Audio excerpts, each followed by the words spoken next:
Welcome to the History AI podcast, where the past comes alive with facts, anecdotes, and a dash of humor. Here are your hosts, Chuck and Marco. A ship is found adrift in the North Atlantic. Sails ragged, tables set, but no one's home. Okay, steady there, Mr. Spooky. The tables weren't set. That's one of the myths we're going to fix today. Fine, but it was empty, and the mystery, still delicious. Today, the Mary Celeste. Was it mutiny, piracy, sea monsters, or hear me out, industrial chemistry? Welcome to the History AI podcast. I'm Chuck. And I'm Marco. We use the latest AI architecture to dig into history with up-to-date, efficient research chops, so you get clean facts, messy humans, and tight storytelling. Also, stay tuned after the episode for the original song, The Mary Celeste. Also, all our episodes are evergreen, perfect for your future road trips and procrastination sessions. Let's set a course. Picture New York Harbor in early November 1872. Grey chop on the water, gulls heckling from the piers, and a freshly refitted American brigantine easing away from Manhattan. That's the Mary Celeste, a compact two-masted workhorse with new spars, tight rigging, and a hold packed with industrial, denatured alcohol bound for Genoa. It's the kind of cargo that doesn't slosh so much as breathe, fumes that can swell a barrel and turn a lantern into a bad idea. At the helm, Captain Benjamin Briggs, a cautious, respected New England mariner who brought his wife Sarah and their 2-year-old daughter Sophia along for what was supposed to be a straight shot across the Atlantic. 7 crew round out the ship, experienced, multilingual sailors used to long watches, cold decks, and the patience that sailing demands. And in case you're wondering, yes, bringing family was unusual, but not unheard of for a captain who trusted his seamanship and his ship. The plan is simple. Ride the autumn winds east, tack where needed, and make the Azores a waypoint before bending southeast toward the Med. Day to day, it's maritime clockwork. Dawn, reef or shake out canvas depending on the wind's mood. Midday, take sun sights for latitude, compare the log's run with the dead reckoning, and note it all in the journal. Below, the cook works a stubborn galley stove. Above, the mate checks the lashings over the cargo like a nervous parent. Because with this load, ventilation matters. A damaged pump or a misread sounding could mean creeping water in the bilge and a creeping doubt in your gut. And the Atlantic in late fall is not your cozy cabaret. Weather lines roll in fast. 1 hour you've got a friendly beam wind. Next hour you're staring at a bruised horizon and trimming sail so you don't blow canvas. It's less vacation and more negotiation. Weeks tick by. The Mary Celeste does what wooden ships do best. She endures. The watch bells mark the passage of time. Heave the lead, check the pumps, scan the shrouds for chafe, mind the barometer. Somewhere west of the Azores, the routine gets interesting. Maybe a pump starts acting finicky. Maybe a few casks show signs of working, staves creaking, faint smells curling up from the hatch gratings. Nothing catastrophic, but enough to keep a captain's mind busy at 2 a.m. Out here, you live between prudence and paranoia, and the ocean is very good at nudging you toward the latter. Which is exactly why this story lands so hard.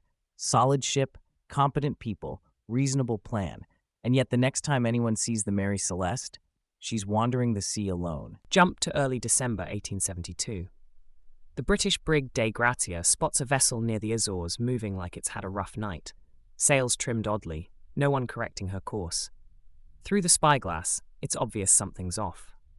They come alongside, send a boat, and when the first mate climbs aboard, he finds the kind of quiet that makes your skin prickle. It's the Mary Celeste, seaworthy enough to keep going, but completely deserted. Hatches a little out of order. 1 pump fouled, the lifeboat gone. Below, you've got damp gear and the usual clutter of a ship in bad weather, but not a hint of a fight. No bodies, just absence. And the absence is almost loud, right? The real giveaway is practical. The sextant and chronometer aren't there. You only take those if you plan to navigate from somewhere that isn't your own deck. That screams planned evacuation, not panic. Exactly. The Dei Gratia splits their people, some to sail the Ghost, some to keep their own ship moving, and both limp into Gibraltar. That triggers an official inquiry under Attorney General Frederick Solly Flood. Great name, very firm handshake energy, and a brain that wants foul play. He interviews the salvors, inspects the hull, pokes around the cargo, about 1,700 barrels of industrial alcohol, and notes that a handful may have leaked. He leans toward dark theories, then keeps tripping over the same problems. No blood, no smashed rigging, no ransacked cabins. If there was a crime, the sea did a suspiciously perfect cleanup. Meanwhile, the newspapers are having a field day. Ghost ship is catnip. All of a sudden, the ordinary messiness of a hard passage becomes candlelit drama. People start talking like the crew left a hot dinner on the table, which sounds great in a parlor but doesn't match what anyone actually saw. The galley looked like a working kitchen that had taken a few waves, not a meal paused mid-bite. And then literature pours gasoline on the campfire. In 1884, Arthur Conan Doyle pens a sensational short story, tweaks the name to Mary Celeste, and paints the whole thing in gothic varnish. It's fiction, but readers absorb it like reportage. Suddenly, the public thinks pirates must have ghosted in and out, or the crew mutinied in a fit of melodrama. But pirates don't leave valuables behind, and mutinies leave fingerprints, smashed lockers, torn canvas, something. None of that turns up. So beneath the headlines and the spooky tales, the maritime folks start to settle on a simpler picture. A competent crew, a conservative captain with his family aboard, and a stack of small worries that began to feel big. Maybe a balky pump, maybe fumes from the cargo, maybe a mistaken sense of how close they were to land. Which makes the story more human and, honestly, more haunting. You can imagine the call. Step into the yawl for a bit, keep the ship on a line, let the hold air out, and then we'll climb back aboard. It's the kind of cautious move that makes perfect sense, until the Atlantic decides otherwise. And that's where we're headed next. Not sea monsters, not secret plots, but a decision tree in rough weather. How a fume scare, a failing pump, and a navigational misread can add up to a line snapping and 9 lives drifting into legend. So let's walk through the likeliest path without turning it into a chalkboard full of arrows. Start with the cargo. Industrial alcohol isn't just liquid, it's a mood. It off-gasses. If a few casks worked loose or swelled, you'd get fumes gathering in the hold. Picture a mate lifting a hatch, getting a face full of sharp vapor, maybe hearing a low hiss, maybe seeing a quick whump of invisible flame that leaves no scorch. You don't need a roaring fire to scare a cautious captain, especially one sailing with his wife and toddler. Right, better safe than a floating fireball is a pretty rational philosophy. If Briggs thinks the air down there is a cocktail of boom, he's going to reduce risk. And that's where I can see him saying, we step into the yawl for a spell, keep a line to the ship, let the breeze clear the hold, and we'll hop back aboard when things calm down. Exactly. Now layer on the nagging gremlin of a balky pump. If one pump is jammed or unreliable, your ability to measure and move water gets sketchy. You're checking the bilge, you're not sure what the sounding tells you, and the Atlantic is doing its winter mood swings. That doubt gnaws at you. If you're Briggs, you start imagining the worst-case timeline. Fumes below, maybe rising water you can't quantify, and weather leaning mean. Suddenly, the lifeboat becomes the safest room in the house. Temporarily. And temporarily is the operative word. We have signs of intent, not panic. Navigational instruments taken, the ship left in a state you could return to. That reads like they planned to hover close by. But the ocean does not sign consent forms. A gust comes, or a squall shoulders in, and the tow line snaps, or maybe they cut it when it threatened to foul the rudder or the yawl itself. In a blink, the Mary Celeste slides away just beyond reach. There's also the quiet villain of navigation. If the chronometer was off, even by a modest margin, Briggs could have believed they were closer to the Azores, close enough to think, if this goes sideways, we can run for Santa Maria. That mindset makes a temporary evacuation feel reasonable. You're not abandoning your ship, you're giving it, and your family, room to breathe. And then physics writes the ending. The brig keeps moving under that restless sail plan. The yawl falls astern, and the distance grows until it's no longer a decision but a fate. No pirates, no mutiny, just the awful geometry of wind and water separating a small boat from a bigger one. What I like in the historian sense, about this reconstruction is how ordinary it is. It's a stack of small, understandable choices made by competent people under pressure. Each step makes sense. The tragedy is in the timing, not in anyone's malice. And the absence of melodrama is what makes it stick in the ribs.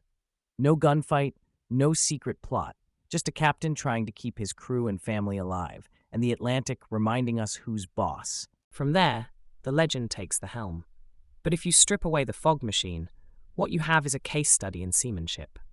Caution, misread risk, and the kind of bad luck that never leaves fingerprints. Which sets us up for the next stretch.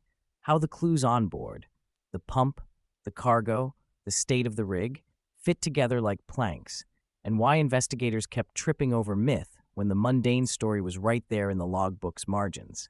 Let's rewind the tape. The Mary Celeste didn't start life with that name. She slid into the water in 1861 up in Nova Scotia as the Amazon, good, stout, workaday tonnage. Early on, she had some bad luck. Think collisions, cranky captains, the kind of incidents that make insurers sigh. Eventually, she's sold off, reworked, and in 1868, she reappears under a new registry and a new name, Mary Celeste. Fresh timbers, refit rig, a reputation they're trying to reset. It's like changing your username after some messy posts. Same account, better intentions. Exactly. By the time Captain Benjamin Briggs takes her out of New York in 1872, she's not a cursed hulk. She's a tight little brigantine meant to haul honest cargo across unfriendly water. That's important because the myth loves to paint her as doomed from the keel up. The record says, ordinary ship with a checkered resume, not ancient hex in wood form. Then comes the part everyone remembers. Found empty, brought into Gibraltar, inquiry, headlines, the works. But here's the less dramatic coda. After the legal dust settles, she goes back to being a ship. No retirement tour, no museum berth. She keeps trading, picks up new owners, does the Atlantic shuffle, carries lumber and odds and ends. The legend is growing in newspapers, but the hull is still paying bills. And her final act isn't supernatural, it's grubby. In 1885, she's run aground off Haiti under circumstances that look a lot like an insurance scam. Overinsured cargo, suspicious navigation, and a captain whose story doesn't square with the reef line.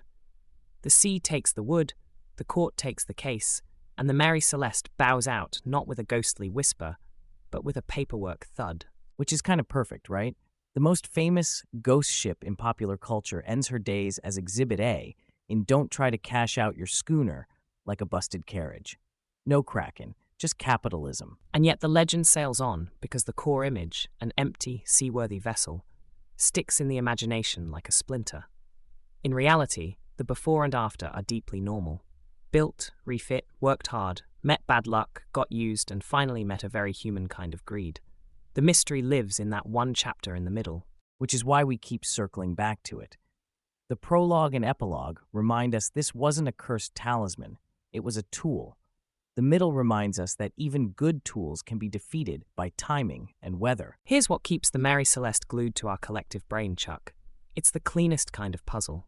You've got an intact ship, a respectable captain, a family on board, and then silence. No villain to boo, no hero to cheer. Just a gap, and our imaginations rush in to fill it. It's an empty stage with the props still set. We love that.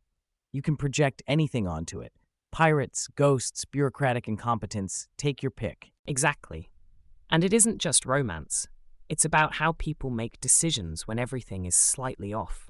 Fumes that might be dangerous, a pump that might be lying to you, weather that might turn. None of those is cinematic on its own, but together they create that feeling in the pit of your stomach, where caution starts to sound like courage. And because there's no definitive scene of the crime, the story gets mythologized by default. If somebody had found a note that said, "Back in 5 minutes, airing the hold," this would be a paragraph in a textbook. Instead, it becomes a mirror. Every generation reads itself into it. Victorians saw moral drama and providence. The early 20th century leaned into adventure. We look at risk management and human factors. It flexes with the audience, which is why it feels evergreen without us even trying. Then Conan Doyle shows up like a seasoning chef with a very heavy hand, and the public palate changes forever. He gives it atmosphere, and the atmosphere lingers even when you scrub the facts. And there's a quieter reason too. It reminds us that you can do almost everything right and still get an outcome that breaks your heart.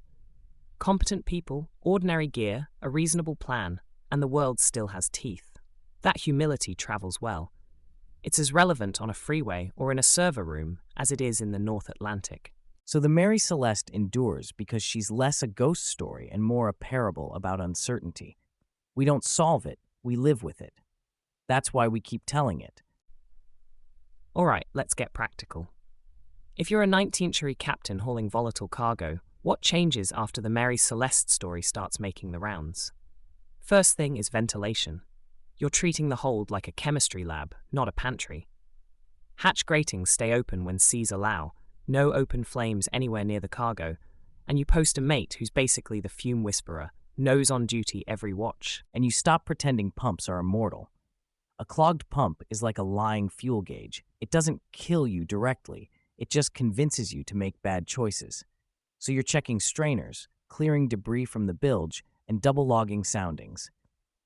If your readings don't agree, you assume the scarier one is right and act early. Navigation gets a humility upgrade too. Chronometers drift. Dead reckoning drifts harder. So you build in skepticism.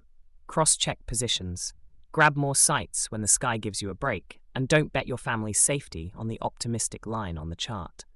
If you think the Azores are right there, you confirm it twice before you make a decision that depends on it. Lifeboat protocol also grows up.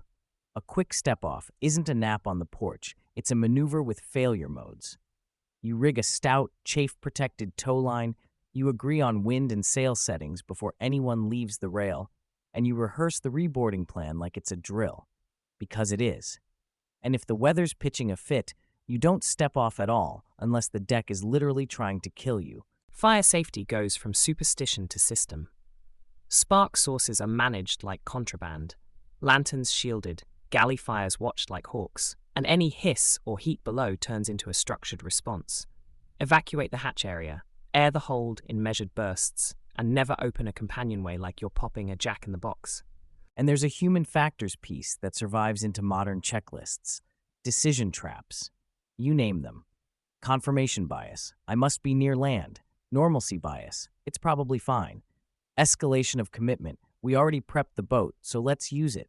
Once you can label those gremlins, you're harder to spook into a bad call. Outside the wheelhouse, the lesson for the rest of us is media literacy.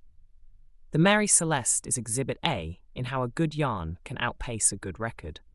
If your version of events needs a hot dinner left on the table, you're probably quoting a short story, not a logbook. Bottom line, the sea didn't get kinder. People just got a little smarter.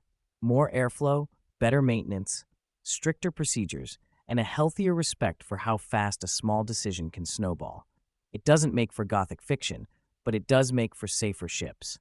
Let's stitch the evidence into one canvas. Start with the state of the ship. She's sailing under reduced canvas, not thrashed, not sinking, just unattended. That feels like a crew who expected to come back soon. You don't leave a vessel squared away like that if you're fleeing for your life forever. And the missing sextant and chronometer keep waving their arms. Those aren't souvenirs, they're survival tools. If Briggs grabs them, he's planning to navigate from the yawl. That's a controlled move, not chaos. Right, now think about the hold. You open a hatch, you catch a breath of sharp alcohol vapor, maybe a little rush of warm air. Someone shouts, everyone steps back, and the captain's calculus changes. With his wife and daughter aboard, the penalty for underreacting is catastrophic. So he overweights safety, temporarily step off, tow astern, let the wind clear the fumes. Which is exactly when the Atlantic likes to audition new personalities. A squall shoulders in, the yawl yaws. Sorry, can't resist. And that tow line starts groaning. Maybe it chafes through on the taffrail. Maybe it threatens to foul the rudder, and someone cuts it clean to save both boats. Either way, you go from be right back to oh no in one snap. Add the pump anxiety and the navigation drift as quiet accomplices. If the pump has been lying to you, every slosh in the bilge sounds bigger. If the clock is off, the Azores feel closer than they are. Those beliefs don't cause the tragedy, but they make the lifeboat plan feel smarter in the moment.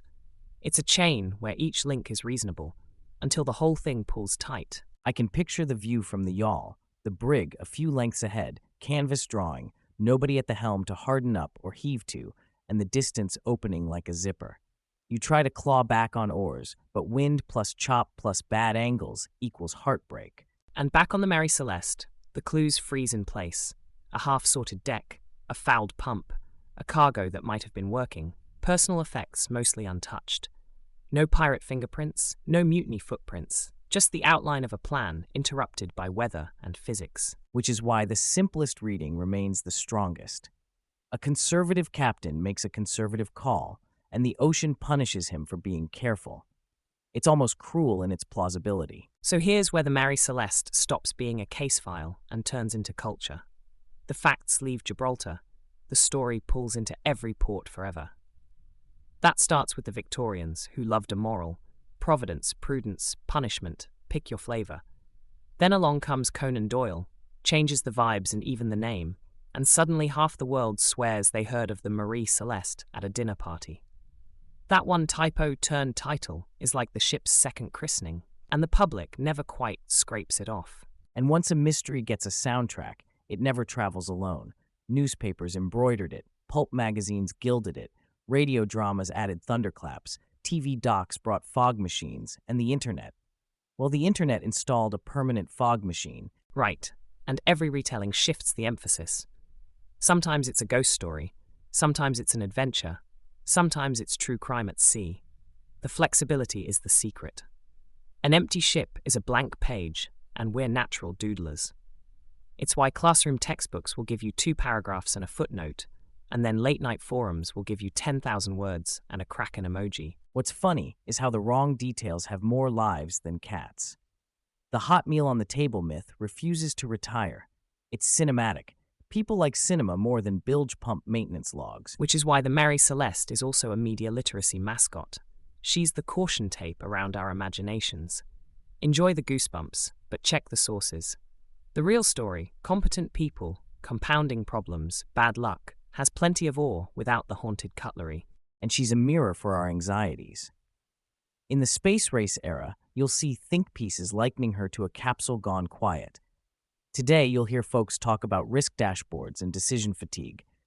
Different tech, same human brain, trying to steer through uncertainty. That's what keeps her evergreen for us. We're not visiting a grave, we're visiting a lesson. Ships change, headlines change, but the rhythm of what do we do when everything feels a little wrong? That rhythm doesn't age. Which makes a tidy on-ramp to our closing stretch. All right, that's our wake behind the Mary Celeste. Mystery trimmed, myths reefed, and the human story still standing at the rail. If this voyage hit the sweet spot for you, do us a huge favor and tap that 5-star rating. It really does help the show grow. Like algorithmic tailwind level help. Subscribe so new episodes slide right into your queue, and share this one with the history nerd in your life. Or the friend who swears the dinner was still warm. We'll convert them gently. Special thanks to you, our listeners. Your notes, DMs, and topic ideas keep this ship moving. Remember, every episode we make is evergreen, built to be replayed anytime and still make sense.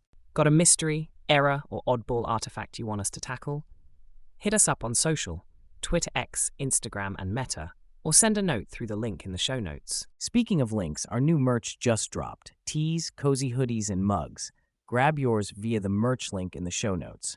The History AI podcast runs on the latest AI architecture, so our research stays sharp and our storytelling stays efficient. No barnacles, just brisk sailing. Rate 5 stars, subscribe, share. Those 3 clicks keep us adrift in the best way. I'm Marco. I'm Chuck. Thanks for listening, and we'll see you next time on the History AI podcast.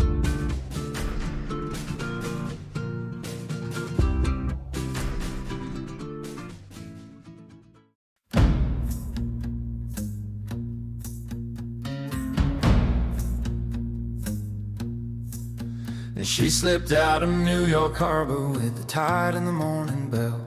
A captain, a crew, a family too, and a future no one could tell. The sails were clean, the hull was sound, the compass steady, the logbook neat. No sign of trouble, no whispered fear, just the rhythm of the Atlantic beat. The ocean knows how to keep a secret. It swallows words, it drowns the truth. Every mile is a promise made, every wave a kind of proof. Oh, Mary Celeste, where did you go? Your deck was quiet, lamp still low, dinner half-eaten, the clock still whirring, but not a single soul was found. No blood, no storm, no final cry, just an empty ship and a waiting sky. Oh, Mary Celeste, lost at sea, you sailed on without your company. Whoa, whoa, whoa, whoa, whoa.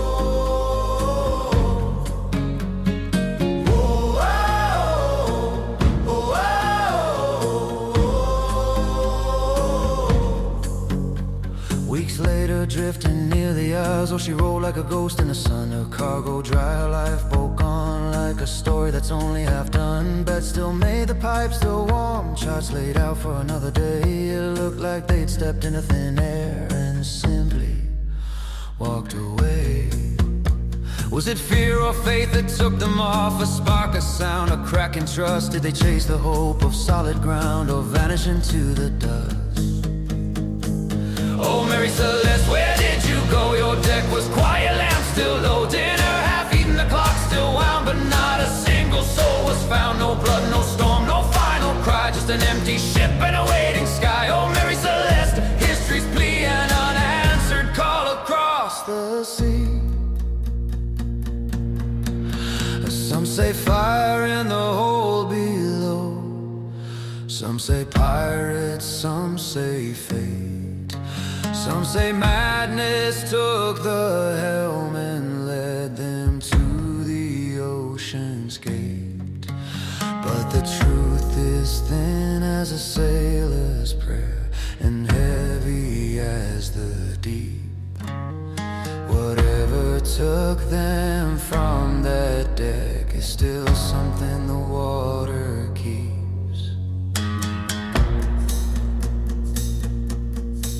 The ship was towed, the crew was gone, the world leaned in, the rumors grew. Ink was spilled, legends were born from the silence that nobody knew. And every sailor since that day feels it when the fog rolls in, that chill that says the sea remembers him.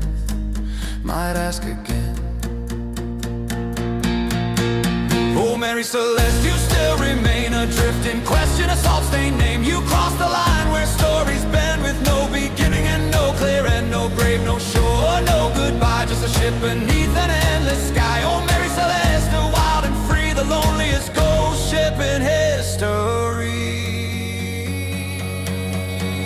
So if you hear the rigging sing on a common moonless night, it might be the Mary Celeste still sailing just out of sight. Whoa, whoa, whoa, just out